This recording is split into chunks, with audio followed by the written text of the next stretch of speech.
Welcome back. Joining me now is Wes Streeting, the Secretary of State for Health and Social Care. Lovely to see you, Mr. Streeting. This Glastonbury situation... Good morning. I've got my shin pads on, my crash helmet, ready to go. Oh, good. Yeah, get that tin hat on. The questions are going to be coming thick and fast. First of all, Glastonbury and Bob Villan. Should he be investigated by the police? Should Tim Davie resign? What's your view?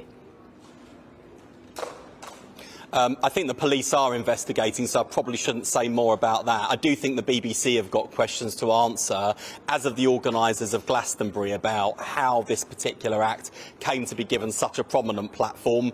And, of course, the comments that he made were completely disgraceful, but I also suspect were attention-seeking and publicity-seeking. And, actually, I think what we ought to be focusing on is, the violence against Palestinians in the West Bank this week, the conduct of Israel's war in Gaza, and the fact that even now, and this is the perverse irony of what we saw at Glastonbury, the people, the Israelis who were taken from a music festival, killed, raped and still being held captive, those are the serious issues we should be talking about, which shouldn't be minimalised in the way that I think this act did.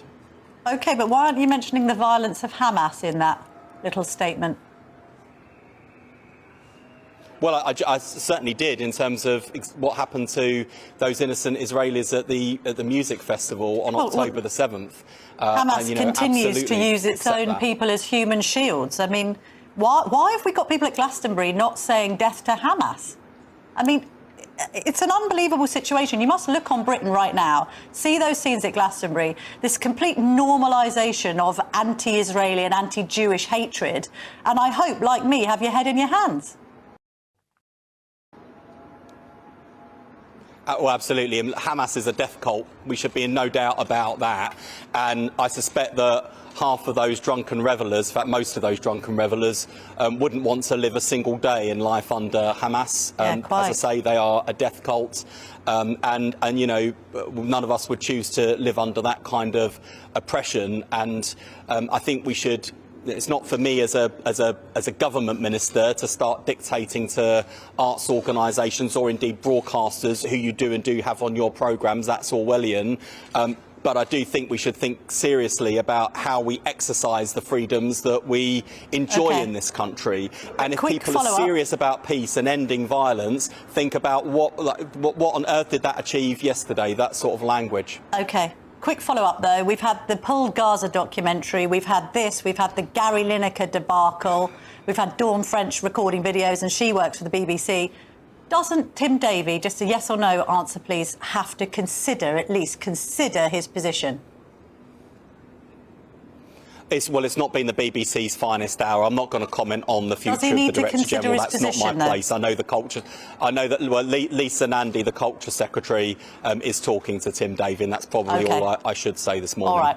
Let's talk about the Prime Minister. Does he have to consider his position, Wes Streeting? We've got yet another screeching U-turn on benefits after the screeching U-turn on the winter fuel, a screeching U-turn on grooming gangs. Keir Starmer doesn't really know what he's doing, does he? Well, I don't agree with that. And by the way, I mean, you look at a couple of the interviews the Prime Minister's done today. One of the things I respect and like about the guy is when things go wrong, when he makes mistakes, he's honest about it, takes responsibility for it, learns from it, and most importantly, puts it right. And that's what we've done on welfare this week. We're in a better place today than we were this time last week. And look, it's not all been plain sailing, and I'm not going to pretend for a moment that we haven't made mistakes, nor does the Prime Minister. But there are also things we've gotten right in the first year of this Labour government. There are examples where this country is moving in the right direction. We don't want a party political broadcast. Is to balance out and think about the ups and the downs. No, but I think it's fair to say that for the mistakes we've made, we've also done a lot of good. There's much more to do. 2 points there. You're saying you're tackling benefits. Well, you're not, are you? The benefits bill has gone up by 86 billion in a decade. Because of this U-turn, you're now shaving a mere 2 billion off it. And by the way, the benefits bill will still be higher at the end of the Parliament than it is now. So you're not tackling benefits at all, are you?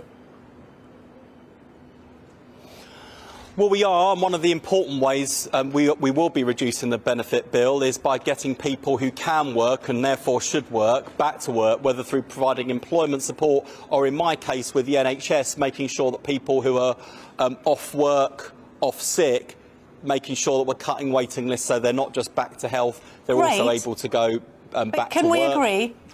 Can we agree the benefits bill is going to be higher at the end of this Parliament than it is now? So any talk of cuts to benefits is actually just a barefaced lie.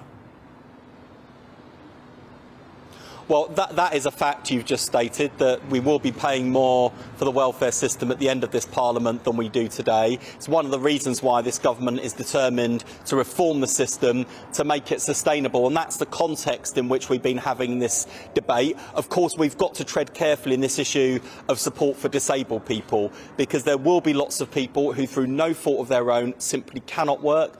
Those people deserve and are entitled to a good level of income. Those people who can work should work, and those are the principles that lie at the heart of this system. I think where you've seen the debate with Labour MPs this week is being driven by the fact that what we all fear, including ministers, is you don't want someone coming to your advice surgery on a Friday saying, look, this is my situation and your reforms have actually impacted negatively on me, and we're sitting there thinking, but that wasn't supposed to happen to you. So we want to get this right, and this week could have been smoother, not going to make any bones about that. But are we in a better place, having debated with each other, listened to each other, and found a way through? Yes, we are in a better position. And there'll be lots of disabled people watching this morning, I suspect, on PIP, who've now got the peace of mind of knowing their situation is not going to change. They'll be protected. Weirdly, there were the PIP changes to actual disabled people and people with debilitating conditions like chronic arthritis.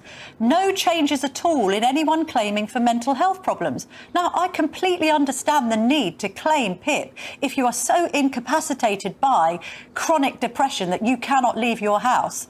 Why on earth are people claiming PIP for mild depression, mild, and I stress mild autism, and conditions like ADHD?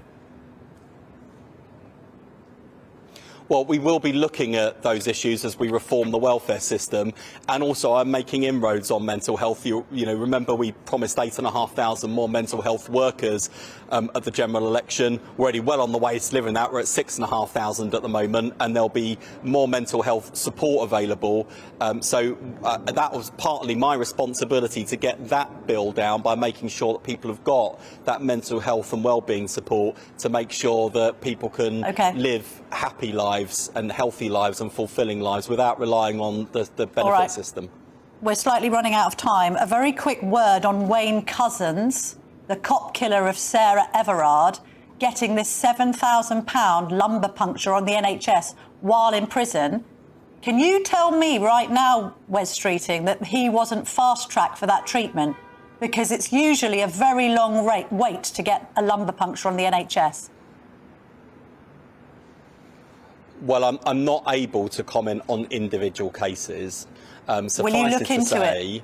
That prisons have prisons have a legal duty to make sure that prisoners have access to the healthcare that they need. And I just want to make it clear, as a point of principle, I do not expect prisoners to be given preferential treatment or to be seen faster if they are in prison than they would be if they were outside prison, being treated by the NHS outside prison. Those are the principles I am very clear on. We're running out of time, Mr. Streeting. On an individual case as the Secretary of State. Very quick answer to this. On your obesity crackdown, you can't really tell people what they can eat, can you? No, and I've got no intention to. That's the traditional way of doing public health. And in fact, we go even further by saying that, you know, you've got to tax this, or you've got to ban that marketing or ban that price promotion.